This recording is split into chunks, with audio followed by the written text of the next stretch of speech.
आपकी अदालतमध्ये AIMIMचे प्रेसिडेंट असदुद्दीन ओवेसींवर आरोप आहे की हे मुसलमानांना घाबरवतात. ओवेसी साहेब, तुमची मी भाषणं ऐकलेली आहेत.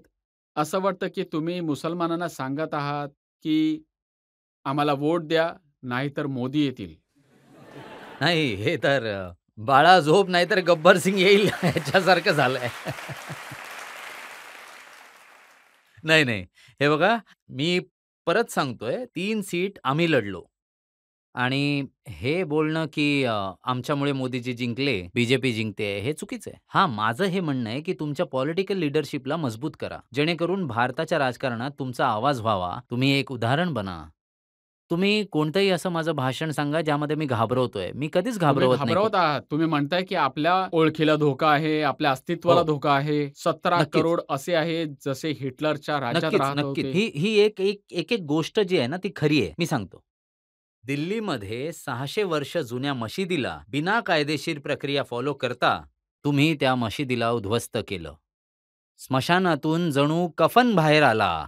ती ड्यू प्रोसेस आहे. तुम्हीच सांगा. बिल्किस बानोने कोणता गुन्हा केला होता, की तिच्यावर गँग रेप करून त्या मुलीला 2-3 वर्षाच्या मुलीला आणि तिच्या आईच्या मारेकरूंना मोदीजीच्या सरकारने सोडून दिलं. कोणता कोणता गुन्हा केला होता बिल्किस बानोने? आता यात घाबरवायचं काय आहे? हे तर सत्य आहे. हे सगळी दुनिया बघते याला, की काय करते बीजेपी.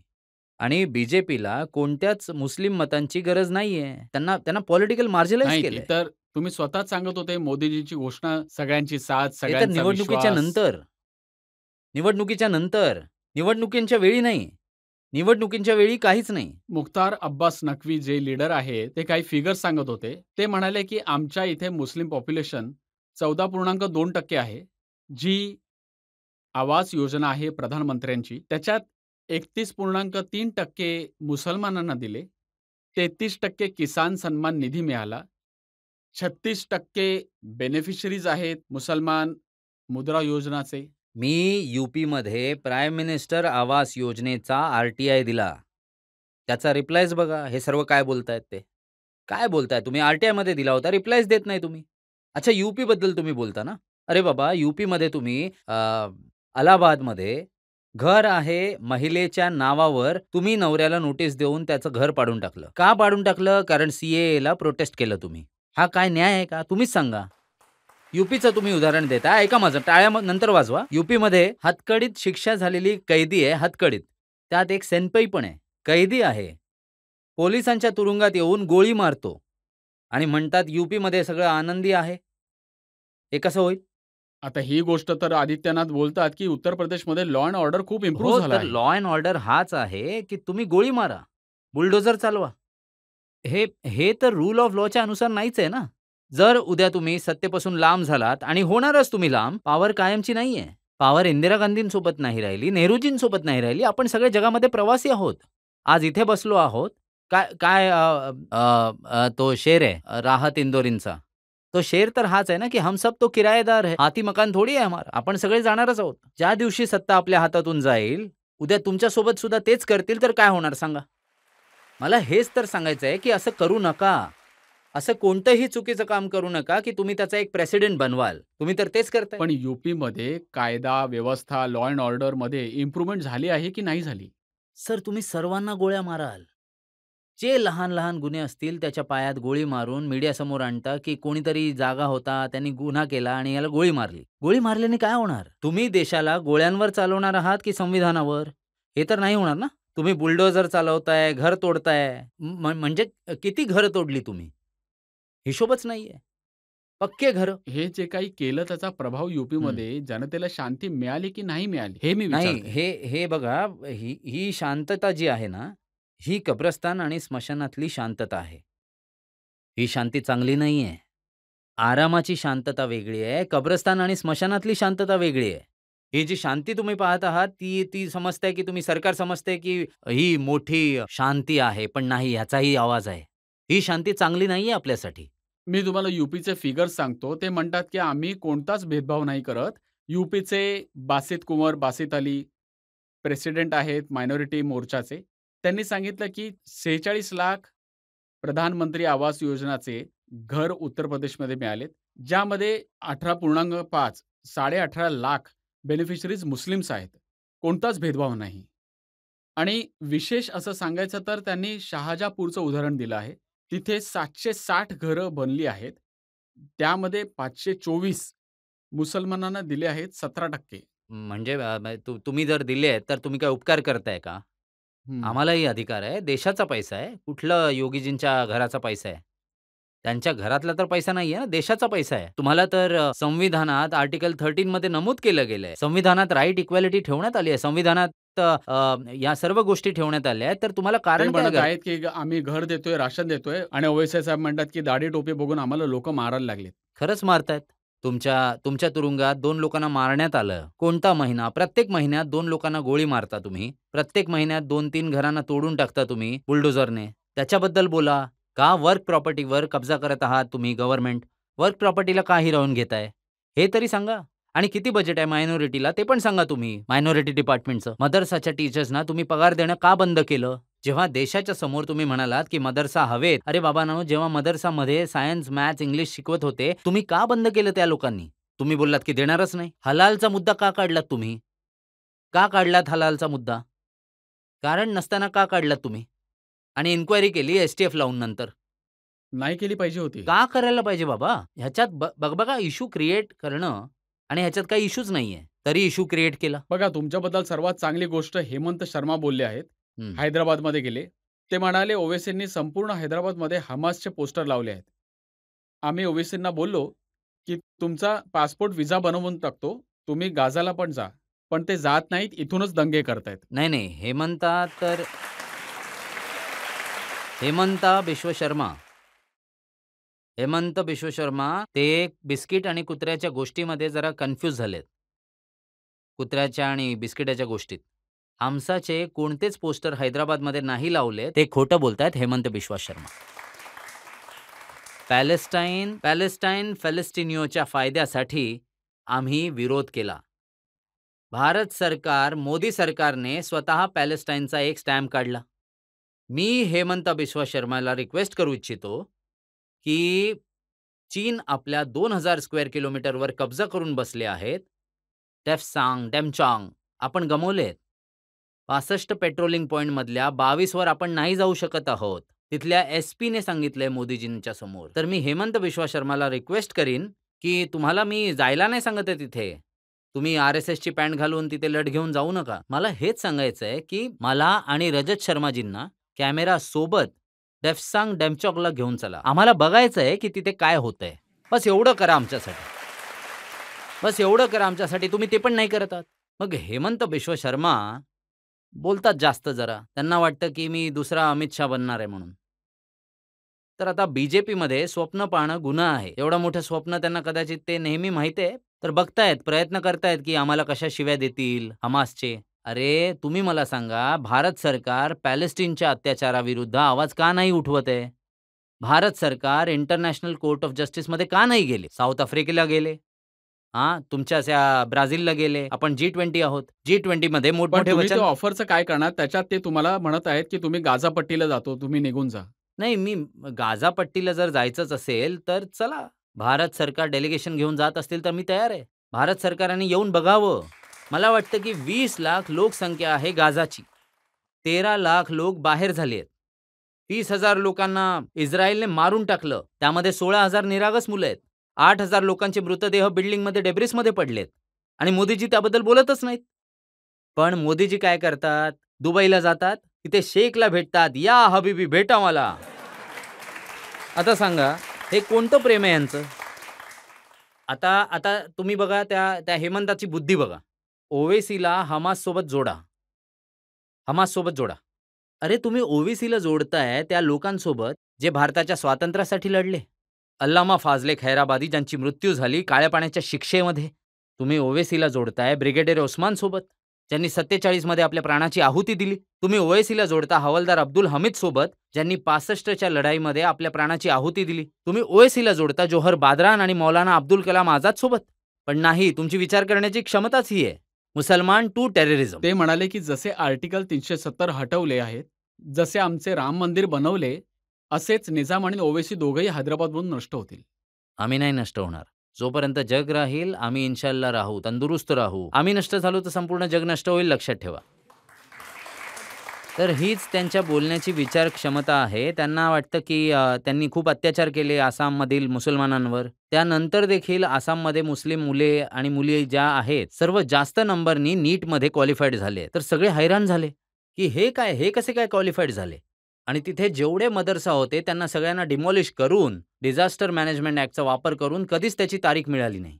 काही लोकांना तर त्यांनी बेघर केलं मुसलमानांना तिकडे आणि जेरीमँडरिंग करून असेंब्ली काउन्सिल बनवली तिथे. तर हा सर्व रेकॉर्ड आहे आमच्याकडे.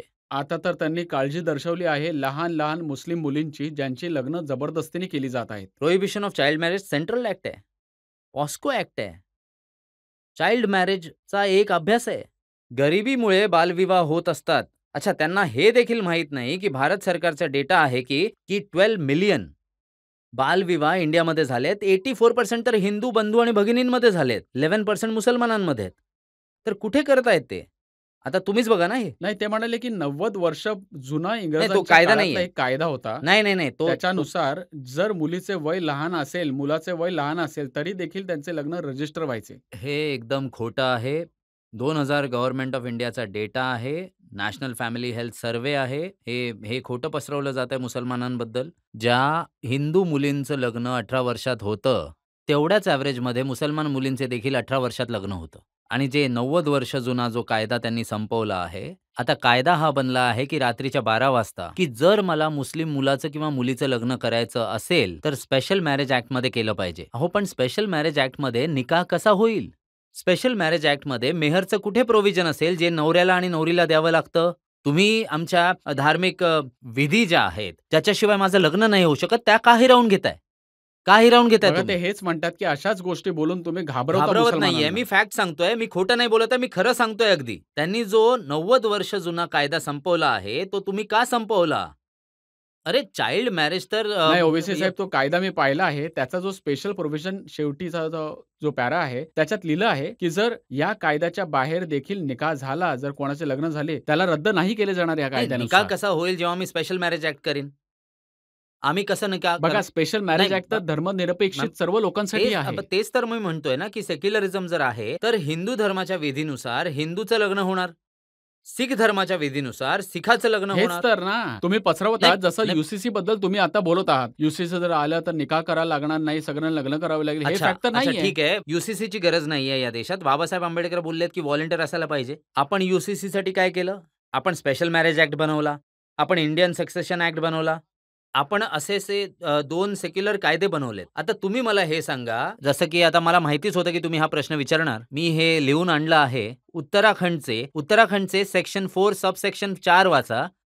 हिंदू धर्मामध्ये प्रोहिबिशन ऑफ मॅरेज आहे, म्हणजे आईच्या नात्यात आणि भावाच्या नात्यात लग्न नाहीये. नाही होऊ शकत. मुसलमानांमध्ये होऊ शकतं. तुम्ही प्रोहिबिशन घेऊन या सेक्शन 4 सबसेक्शन 4 मध्ये. अरे तुम्ही मला का थांबवताय पण? तुमचा धर्म आहे, तुम्ही त्याच्यावर चाला ना. मला का थांबवताय त्याच्यापासून?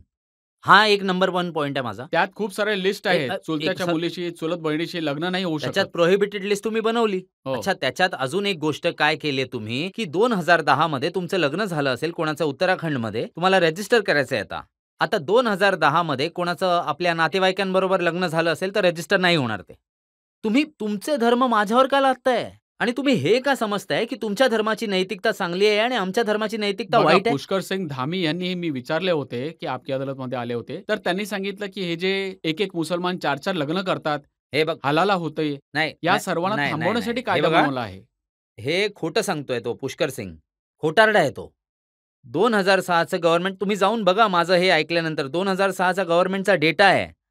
गव्हर्नमेंटचा डेटा हे सांगतो, की 100 जर लग्न होतात हिंदूमध्ये 1.72 बायका आहेत. मुसलमानांमध्ये 2.5. हा 2006चा डेटा आहे. तुम्ही याबद्दल का नाही बोलत आहात? आणि मुसलमानांमध्ये जेव्हा लग्न होतं, तर तिला बायकोचं पद मिळतं. हिंदू धर्मात कोणाचं दुसरं लग्न झालं, तर तिला बायको नाही मिस्ट्रेस म्हणतात. आणि जर मी उद्या मेलो फॉर एक्झाम्पल आणि माझ्या 2 बायका असतील, तसं तर एकीलाच वैतागलोय सध्या. जर 2 बायका असतील, तर मी मेल्यानंतर माझी प्रॉपर्टी त्या बायकोला मिळेल. तिथे नाही मिळणार. तर हे खोटं का बोलतात हे लोक? अच्छा, तुम्ही हे सांगा, डिव्होर्सचे उत्तराखंडमध्ये डिव्होर्सचा कायदा तुम्ही काय केलं? त्याला तुम्ही सेम केलं. Hindu marriage act 54, special marriage act 54, डिव्होर्सचे 1869. अरे का करताय तुम्ही? तुम्ही तुमच्या धर्माचा कायदा माझ्यावर का टाकताय? युसीसी आणि आणि कोणतं युसीसी आहे जे ट्रायबल्सना वेगळे करताय तुम्ही? एकरूपात कुठे आहेत? जेव्हा तुम्हीच युनिफॉर्मिटी करत नाही आहात. चौथी गोष्ट ही आहे, की जी उत्तराखंडमध्ये बोलतायत ते युसीसी नाहीये. युसीसी तर देशात पाहिजे आणि तुम्ही इथे राज्यात कायदे बनवताय. फक्त मुसलमानांना त्यांच्या धर्मापासून वेगळं करा. त्यांच्या धार्मिक सारवापासून लांब करा. रिफॉर्मच्या नावावर तुम्ही मुसलमानांपासून त्यांचा धर्म हिरावून घेताय. हेच तर मी सांगतोय तुम्हाला. हेच तर एक्झाम्पल देतोय तुम्हाला. सेक्शन 4, सब सेक्शन 4 तुम्हाला सांगतोय. यांचा डिव्होर्सचं सेक्शन 25, 27 आणि लग्न जे इस्लाममध्ये होतं ना, ते जन्मोजन्मीच्या सोबत नसते. हिंदू धर्मात जन्मोजन्माची सोबत आहे. आमच्याकडे एक कॉन्ट्रॅक्ट आहे. एक जन्म माझ्यासाठी पुरेसा आहे, दुसऱ्या जन्मामध्ये नकोय मला माझी बायको. मी सांगतोय तुम्हाला, हे जन्मजन्माची सोबत नाहीये. माझा प्रश्न असा आहे की काही लोक म्हणतात की जास्त मुलं झाल्याने डेमोग्राफिक वाढेल. तुमचं काय म्हणणं आहे यावर? हे बिलकुल खोटं आहे. चुकीचं आहे. मला तुम्हाला हे सांगायचं आहे, की भारतामध्ये जो फर्टिलिटी रेट आहे, मुसलमान आणि हिंदूंचा 1992 मध्ये मुस्लिम फर्टिलिटी रेट होता 4.41. आता तो आला आहे, नवीन जो डेटा आहे गव्हर्नमेंटचा 2.36. हिंदूंचा होता 3.30 कमी होऊन 1.94 आहे. तर डिफरन्स जो आहे तो फक्त 0.4चा आहे. तर ही जी लोकं म्हणतात ना, की मुसलमान पूर्ण हिंदूपेक्षा पुढे जाणार, नाही वाढणार. 600 वर्षातही नाही वाढणार, 1000 वर्षातही नाही वाढणार. भारतामध्ये हिंदूंचं पॉप्युलेशन स्टेबलाइज होणार बाय 2070 आणि मुसलमानांचं पॉप्युलेशन स्टेबलाइज होणार इन 40 वर्षांनंतर आणि शेवटी जे मुसलमानांचं पॉप्युलेशन होईल ते 80.87 तेवढंच होणार. अशा गोष्टी सोशल मीडियावर खूप चालतात आणि लोक एक्झाम्पल देऊन सांगतात की बेल्जियममध्ये बॅलन्स बिघडला, इथे जास्त मुसलमान वाढले, तिथे तिथले लोक कमी झालेत. सर, बेल्जियमचे वॉफल्स चांगले असतात, मी पण खाल्लेत. पण बेल्जियममध्ये तिथे जी लोकं आली आहेत अरब कंट्रीमधून, जे तिथे राहत आहेत आणि भारतामध्ये असं काही नाही होणार आहे.